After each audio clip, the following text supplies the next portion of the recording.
ഇന്ന് നമ്മൾ പറയാൻ പോകുന്നത് ലൈഫ് സർട്ടിഫിക്കറ്റുമായി ബന്ധപ്പെട്ടാണ്.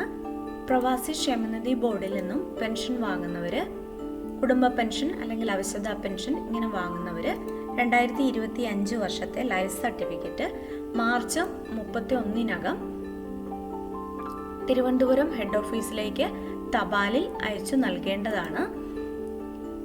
തിരുവനന്തപുരം തൈക്കാട് സ്ഥിതി ചെയ്യുന്ന ഹെഡ് ഓഫീസ്, എറണാകുളം, കോഴിക്കോട് ജില്ലകളിലുള്ള റീജിയണൽ ഓഫീസ്, മലപ്പുറം ജില്ലയിലുള്ള ലൈസൺ ഓഫീസ് എന്നിവിടങ്ങളിൽ നേരിട്ടെത്തി പെൻഷൻ വാങ്ങുന്നവർക്ക് ഒപ്പിടാനുള്ള സംവിധാനവും ഏർപ്പെടുത്തിയിട്ടുണ്ട്.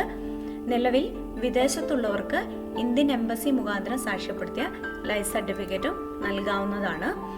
അതിനും സാധിക്കാത്തവർക്ക് വിദേശത്തുള്ള പ്രവാസി ക്ഷേമ ബോർഡ് ഡയറക്ടർമാർ സാക്ഷ്യപ്പെടുത്തിയ ലൈഫ് സർട്ടിഫിക്കറ്റ് ഇമെയിൽ വഴി ബോർഡിലേക്ക് അയക്കാവുന്നതാണ്. ആധാർ നമ്പർ ഇതേവരെ അപ്ഡേറ്റ് ചെയ്തിട്ടില്ലാത്ത പെൻഷനുകാർ ആധാർ കാർഡിന്റെ പകർപ്പിൽ മെമ്പർഷിപ്പ് നമ്പർ രേഖപ്പെടുത്തി ലൈഫ് സർട്ടിഫിക്കറ്റിനോടൊപ്പം അയച്ചു കൊടുക്കേണ്ടതാണ്.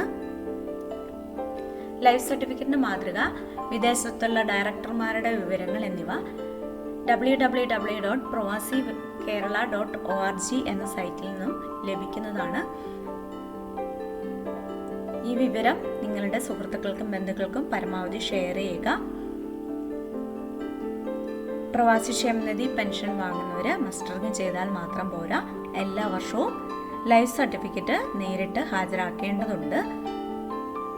നേരിട്ടെത്താൻ സാധിക്കാത്തവർക്ക് തപാലിൽ അയച്ചു കൊടുത്താലും മതിയാവും. പക്ഷേ ഇത് വിട്ടുപോയാൽ പെൻഷൻ മുടങ്ങുന്നതായിരിക്കും. അതുകൊണ്ട് പരമാവധി ആളുകളിലേക്ക് വീഡിയോ ഷെയർ ചെയ്യുക. വീഡിയോ ഉപകാരപ്രദമായി എന്ന് തോന്നുകയാണെങ്കിൽ ഒന്ന് ലൈക്ക് ചെയ്യുക, സബ്സ്ക്രൈബ് ചെയ്യുക. ഇനിയും ഇതുപോലെ വിലപ്പെട്ട വിവരങ്ങളുമായിട്ട് വരുന്നതുവരെ ബൈ ബൈ.